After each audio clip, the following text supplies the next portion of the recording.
வணக்கம் மக்களே, நீங்க பாரு கேட்கறது மொக்க கம்பெனி. நான் எங்க ஹோஸ்ட் ரைன் கோகுல டைரக்ட் பண்ணி மைக்கேல் பி ஜார்டன் நடிச்சிருக்க சின்னஸ் படம் ஃபைனலா இந்தியாவில் ரிலீஸ் ஆயிடுச்சு. அது தமிழ்லயுமே ரிலீஸ் ஆகிருக்கு. உங்க வீட்டு பக்கத்துல எங்கேயாவது ஐமேக்ஸ் தியேட்டர்ஸ் இருந்துச்சுன்னா மறக்காம செக் பண்ணி பாருங்க. ஏன்னா சில படங்கள் மட்டும் தான் ஐமேக்ஸ் வர்த்தியா இருக்கும். இந்த படம் நான் ஐமேக்ஸ்ல செக் பண்ணல, பட் இருந்தாலும் விஷுவலி சூப்பர் ஸ்டன்னிங்கான ஒரு படம். ஸோ டைம் இருந்தா உங்களுக்கு ஐமேக்ஸ்ல சான்ஸ் கிடைச்சா செக் பண்ணி பாருங்க. அது ஒரு மிக முக்கியமான நியூட்ரல் பாயிண்ட். அப்படியே நம்ம இந்த படத்தோட பாசிட்டிவ் பாயிண்ட்ஸ் பார்க்கும்போது கண்டிப்பா மைக்கேல் பி ஜார்டன் சொல்லி ஆகணும். அந்த மனுஷன் என்னங்க நடிக்கிறாரு, இந்த மனுஷனுக்கு ஏன்டா இன்னும் ஆஸ்கார் கொடுக்கல அப்படிங்கிற மாதிரி வேற லெவல் ஒரு பெர்ஃபார்மன்ஸ்ங்க. இந்த படத்துல அவர் ஒரு ஐடென்டிக்கல் ட்வின்னா தான் வராரு, ஸ்மோக் அண்ட் ஸ்டாக்னு. ஸோ இவங்க ரெண்டு பேருமே ஒரு வார் வெட்டரன்ஸ். போர் முடிச்சிட்ட அப்புறம் இப்போதைக்கு தங்க சொந்த ஊருக்கே வந்து ஒரு நைட் கிளப் ஆரம்பிக்கணும்னு ட்ரை பண்றாங்க.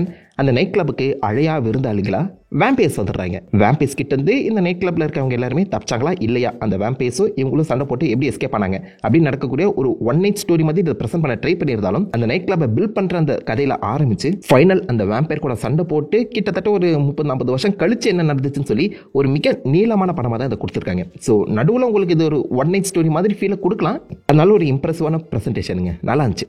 அதில் மைக்கேல் பி ஜார்டன் ஐடென்டிக்கல் ட்வின்னா ரொம்ப வித்தியாசமான ஒரு பெர்ஃபார்மன்ஸை கொடுத்துருக்காரு. இது வரைக்கும் நீங்க பார்க்காத ஒரு மைக்கேல் பி ஜார்டனை இங்க பாப்பீங்க. நம்புறேன் எதா இருந்தாலும் அது ஈஸியாக எடுத்துக்கக்கூடிய ஒரு கேரக்டர், கொஞ்சம் பொறுப்புள்ள இன்னொரு கேரக்டர்னு சொல்லி அது ஒரு வித்தியாசமான ஸ்டைல் ஆஃப் அப்ரோச் வந்து பத்தினா போயிருக்காங்க. ரொம்பவே நல்லா எடுத்திருக்காங்க. படம் முழுக்கவே இந்த ரெண்டு கேரக்டர்ஸும் பக்கத்துல இருக்க மாதிரியும் இன்ட்ராக்ட் பண்ற மாதிரியும் சீக்வன்ஸ் வருது. ஆனா எந்த ஒரு இடத்துலயுமே இது விஎஃப்எக்ஸ் தான் பண்ணியிருக்காங்கன்னு சொல்லி நமக்கு தோணவே இல்லை. நிஜமாலே மைக்கேல் பி ஜார்டனுக்கு ஒரு ட்வின் இருக்கானாடா அப்படிங்கிற ஒரு கேள்வி தான் எழும்புது.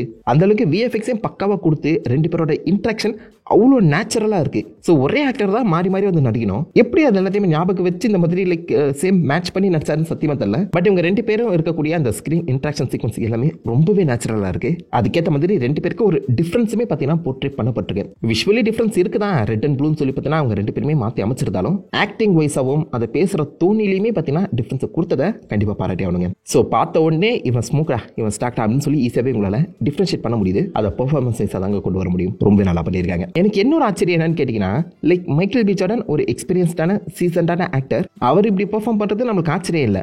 ஆனா அவர் கூடவே சாமிங்கிற ஒரு கேரக்டர் சுத்திட்டு இருப்பாரு, கிட்டாரிஸ்ட் மாதிரி, மியூசிக் பிளேயர். ஸோ அவருடைய அந்த பெர்ஃபார்மன்ஸ் ரொம்பவே இம்பாக்ட்ஃபுல்லா இருந்துச்சு. அவரை வச்சுதான் கதையும் ஆரம்பிக்குது, கதையும் முடியுது. என்னதான் மைக்கேல் பி ஜார்டன் வந்து ஹீரோவா இருந்தாலும் இந்த மொத்த கதையுமே சாமியை நோக்கி தாங்க நகர்ந்துட்டு இருக்கு. He's the heart of the ஸ்டோரின்னு சொல்லலாம். அண்ட் இது அந்த ஆக்டரோட முதல் movie, I mean like literally first screen project. இதுக்கு முன்னாடி அவர் சின்ன ப்ராஜெக்ட் கூட எதுவுமே பண்ணலையா, இது ஃபர்ஸ்ட் ஸ்கிரீன் ப்ராஜெக்ட். பார்த்து அப்படி நீங்கள் சொல்லவே மாட்டீங்க.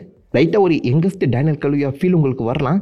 ரொம்பவே நேச்சுரலான ரொம்ப ஒரு இம்ப்ரெஸான ஆக்டிங் தான் நான் சொல்வேன். அதுவும் ரத்த சொட்ட லைக் அவங்க அப்பா கூட பேசுகிற அந்த சீக்வன்ஸ், அவங்க அப்பா பார்க்கும்போது இவன் பழசெல்லாம் ஞாபகம் வந்து ஒரு சின்ன ரியாக்ஷன் கொடுப்பாரு. அதெல்லாமே அல்டிமேட்டாக இருக்குங்க. அகெயின் இது அவருடைய ஃபர்ஸ்ட் பெர்ஃபார்மன்ஸ் சொன்னால் யாராலுமே நம்ப முடியல. செம்ம ஒரு இம்ப்ரெசிவான ஆக்டிங். அது கண்டிப்பாக அதை பாராட்டி ஆகணும். He has a better future. கண்டிப்பாக எனக்கு தெரிஞ்ச இன்னும் நிறைய படங்களை வரை நீங்கள் பார்க்க போறீங்க. இதை தாண்டி சைட் ஆக்டர்ஸ்ன்னு பார்க்கும்போது நம்ம ஹேலி ஸ்டான்ஃபீல்டு நடுவில் கொஞ்ச நேரத்துக்கு மேரியா வந்துட்டு போவாங்க. அவங்களுடைய அந்த சீக்வன்ஸ் கண்டிப்பாக அந்த படத்தில் ஒரு முக்கியமான இம்பாக்டை ஏற்படுத்துது. பட் அவங்க வரும்போதே உங்களுக்கு புரிஞ்சிடும் இதுக்காக தானே அவங்களை கூட்டு வராங்க, இந்த சம்பவம் நடக்க போதுங்கிற ஒரு விஷயம் உங்களுக்கு தெரிஞ்சிடும். பெரிய ட்விஸ்ட்னு சொல்ல முடியாது, எக்ஸ்பெக்டட். அதே மாதிரி கான்பிரட்னு ஒரு கேரக்டர் செம்ம ஃபன்னா இருப்பாரு. ஸோ முடிஞ்ச அளவுக்கு இந்த படத்தில் அப்பியர் ஆனவங்க எல்லாருமே ஏதோ ஒரு வகையில் இந்த படத்துக்கு கண்ட்ரிபியூட் பண்ணி தான் போயிருக்காங்க. சும்மா பேக்ரவுண்ட் ஆர்டிஸ்டா அவங்க நிற்கிறது மாதிரி காமிக்காம எல்லா கேரக்டருக்குமே முடிஞ்ச அளவுக்கு ஒரு ஸ்ட்ராங்கான ரைட்டிங் இருக்குங்க.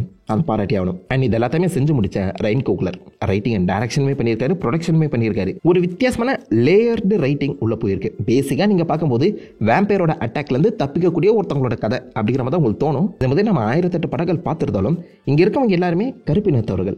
ரைன் கோகுலர் அவங்களுடைய ஒடுக்குமுறை என்ன மாதிரி இருக்கு, ரேசிசமாலாம் அவங்க எந்த அளவுக்கு பாதிக்கப்பட்டாங்கன்னு சொல்லி எப்போதுமே ஒரு லேயர் அவர் எடுக்கிற எல்லா படங்களுமே ஆட் பண்ணிடுவாரு. இவர் எங்கெல்லாம் போறாரோ பின்னாடியே மைக்கேல் பி ஜார்டனும் நூல் பிடிச்ச மாதிரி ஃபாலோ பண்ணிட்டு வந்துட்டே இருப்பாரு. இவங்க ரெண்டு பேருமே இதுக்கு முன்னாடி இதே ரேசிசம் ட்ரோப்ல இயக்கப்பட்ட படங்கள் எடுத்திருந்தாலும் இந்த படம் செம்ம லேயர்டா இருக்குன்னு தான் நான் சொல்வேன். அகைன் அவங்க வெளிப்படையே இந்த மாதிரி இது ரேசிசமால பாதிக்கப்பட்ட உலகத்தோட கதை அப்படிங்கிற மாதிரி சொல்லாம அதை லைட்டா அந்த மெயின் ஸ்டோரியோட லேயர்ல ஆட் பண்ணியிருக்காங்க. உங்களுக்கு படம் பார்க்கும்போதே ஓ இப்படி கஷ்டப்பட்டிருக்காங்களா இவங்க அப்படிங்கிற தாட் உங்களுக்கு ஆட்டோமேட்டிக்காக வரும். இதுவும் முக்கியமாக அந்த கருப்பினத்தவர்கள்லாம் பார்த்தாங்கன்னா இன்னும் எமோஷனலி சூப்பராக கனெக்ட் ஆகிடுவாங்கன்னு தோணுது. ஏன்னா நாம் அங்கே போய் கஷ்டப்பட்டதில் முடிஞ்ச அளவுக்கு அந்த கஷ்டத்தை கதை வழியாகவே ரொம்பவே சிம்பிளாக புரிய வச்சிருக்காரு. இன்னமும் அந்த பாதிப்பு எந்த அளவுக்கு இருக்குங்கிறதுமே தெளிவாக காட்டியிருக்காரு. In-depth writing போயிருக்குங்க. முடிஞ்ச அளவுக்கு ஒவ்வொரு கேரக்டருமே எந்த அளவுக்கு எக்ஸ்ப்ளோர் பண்ண முடியுமோ அந்த அளவுக்கு தெளிவாக எக்ஸ்ப்ளோர் பண்ணியிருக்காரு. மொதல் 1 மணி நேரம் அப்படிதான் போகுது. இது ஸ்லோ பர்னர் மூவி தான். உங்களுக்கு வந்து ஸ்லோ பர்னர் மூவி பிடிக்கலனா இதை பார்க்கவே போயிடாதீங்க. ஏன்னா மொதல் 1 மணி நேரம் உங்கள் பொறுமையாக செம்மையாக சோதிச்சிடும். பட் நீங்கள் கதையோட ஒன்றிணைஞ்சிட்டீங்கன்னா அந்த கேரக்டர் கேரக்டர்ஸோட லைஃபை புரிஞ்சுக்க ஆரம்பிச்சிருவீங்க. ஃபைனல் 1 மணி நேரம் வரும்போது உங்களால் ஒவ்வொரு கேரக்டர் மேலேயுமே எமோஷனலி ஒரு கனெக்ஷனை ஏற்படுத்த முடியும். இவன் செத்துறக்கூடாதா, அவன் இப்படி மாட்டக்கூடாதான்னு சொல்லி ஒரு படப்படப்போடையோ உட்காந்து நீங்கள் அந்த ஃபைனல் சீக்வன்ஸ் அந்த ஃபைட்லாம் பார்த்துட்டு இருப்பீங்க. அது செம்ம ஃபன்னாக இருக்கும். ஸோ மொதல் 1 மணி நேரம் கடக்கிறதுங்கிறது ரொம்ப கஷ்டமான ஒரு சவாலான விஷயமா இருக்கலாம்.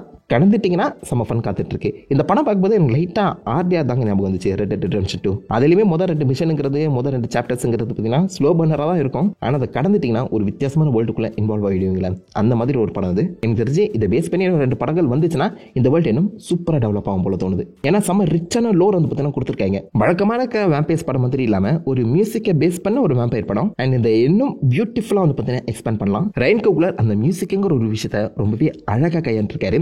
நைட் கிளப்ல எல்லாருமே இந்த டான்ஸ் ஆடக்கூடிய அந்த சீக்வன்ஸ்ல ஒரு லாங் மியூசிக் சீக்வன்ஸ் வரும். அங்கேயுமே ஒரு லாங் ஒன் ஷாட்டுமே இருக்கும். அந்த மியூசிக்கை வச்சு அங்கே நடக்கிற அந்த பயங்கரத்தை அழகாவே கண்ணில் காமிச்சிருப்பாரு. இந்த மியூசிக்கு ஒரு மேஜர் ரோலே இந்த படத்தில் ப்ளே பண்ணி கொடுத்துருக்காங்க.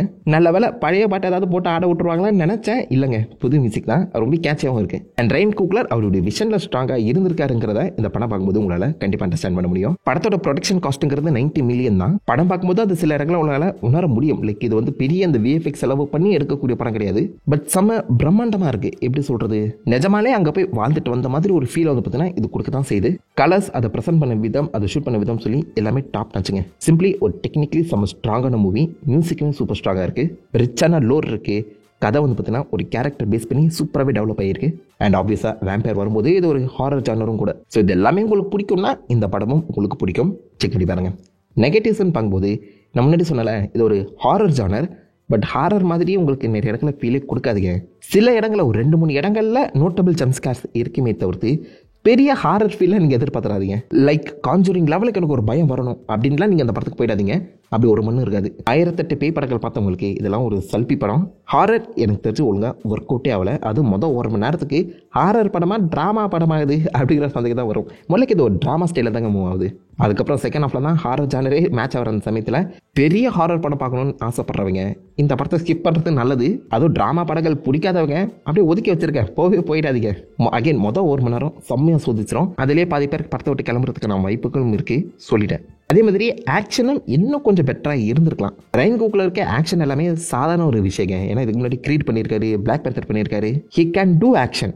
பட் இந்த படத்தில் ஆக்ஷனுங்கிறது கம்மி. நடுவில் அண்ணன் தம்பிக்குள்ள சண்டை வர மாதிரி ஒரு சீக்வன்ஸ் அது நல்லாவே இருக்கும். பட் இன்னும் பெட்டராக இருந்திருக்கலாம், கண்டிப்பாக சொல்கிறேன். ஆக்ஷனுக்குள்ளேயுமே ஒரு ட்ராமாவை சொல்லி இருக்காங்க. ஆக்ஷனுமே எனக்கு என்னமோ ஸ்லோவாக போகிற மாதிரி தான் ஃபீல் ஆச்சு. வேம்பயர் ஹண்டர்ரா அது இன்னும் கொஞ்சம் பயங்கரமான ஆக்ஷனாக கொடுத்தா என்ன, ஹாரர் இல்லைங்கிறது முடிவாயிடுச்சு. ஆக்ஷனாச்சும் பெட்டராக கொடுத்துருக்கலாம். ஸோ ஆக்ஷன் ஹாரர் எனக்கு தெரிஞ்ச இந்த படத்தில் ஒழுங்காக ஒர்க் அவுட்டே ஆகலை. ஆர் அட்லீஸ்ட் எனக்கு ஒர்க் அவுட் ஆகலை. படம் வந்து பார்த்தீங்கன்னா 2-3 இடத்துல முடிகிற மாதிரி போகுது, திரும்ப கண்டினியூ ஆகுது. லைக் சாமிக்கு ஒரு எண்டிங் கொடுத்துருக்காங்க, படத்துக்கு போஸ்ட் கிரெடிட் சீனில் ஒரு எண்டிங் கொடுத்துருக்காங்க, ஸ்மோக் அண்ட் ஸ்டாக்கு தனியாக ஒரு எண்டிங் கொடுத்துருக்காங்க. 3 இடங்களில் படம் வந்து பார்த்தீங்கன்னா முடிஞ்சு கண்டினியூ ஆகுது. இந்த படத்தில் ஒரு போஸ்ட் கிரெடிட் சீன் இருக்குது, மிஸ் பண்ணாதீங்க. பிகாஸ் அந்த போஸ்ட் கிரெடிட் சீன் சொல்ல முடியாது, கிட்டத்தட்ட அது இந்த படத்தோட ஒரிஜினல் எண்டிங். அவ்வளோதான். படத்தோடய அட்டாச் ஆகியிருக்கணும், அதை போஸ்ட் கிரெடிட் சீனாக போட்டிருக்காங்க. நானும் போஸ்ட் கிரெடிட் சீன் வரும்போது ஆசைப்பட்ட மாதிரி இந்த லோர் எக்ஸ்பேண்ட் ஆகுமோ, அந்த படங்களுக்கான லீடப் கொடுப்பாங்களோன்னு நினச்சேன். அப்படி எதுவுமே இல்லை. பட் நினச்சா கொடுக்கலாம், பார்க்கலாம். சின்னஸ் 2ங்கிறது கண்டினியூ ஆகுதா இல்லையான்னு. ஓவராலாக பார்க்கும்போது ஒரு ஸ்லோ பர்னர் ஹாரர் ட்ராமா தான் இந்த படம். நல்லா எழுதியிருக்காங்க. கேரக்டர் ரைட்டிங்லாம் செம்ம ஸ்ட்ராங்காக எழுதியிருக்காங்க. ப்ரெசன்டேஷனும் நல்லா இருக்குது. பட் எல்லாருக்குமான படமான்னு கேட்டிங்கன்னா கேள்விக்குறி தான். நம்ம கூட எமோஷனலாக இந்த படம் கனெக்ட் ஆகிறதுக்கான வாய்ப்புகளும் கம்மி தான். பட் ரயன் கோகுலர் ஒவ்வொரு படத்துக்குமே தன்னை மெருகேற்றிக்கிட்டே போகிறது தெளிவாக தெரியுதுங்க. இதுக்கு அப்புறம் அவருடைய அடுத்த படம் பிளாக் பேந்தர் 3 தான் நினைக்கிறேன், பார்க்கலாம். ஸோ உங்களுக்கு இந்த மாதிரி ஹாரர் ட்ராமாலாம் பிடிக்கும்னா மறக்காம செக் பண்ணி பாருங்க. அண்ட் படம் பார்த்தவங்க அவுட் ஆஃப் 5 பேட்ஸ் இந்த படத்துக்கு எவ்வளோ பேட் ரேட்டிங் கொடுப்பீங்க அதேமாதிரி சொல்லிட்டு போங்க. நான் உங்களை நல்ல ஒரு ஆசமான வழியில் பற்றி எதிர்க்கும். Have fun guys. வாட்டா.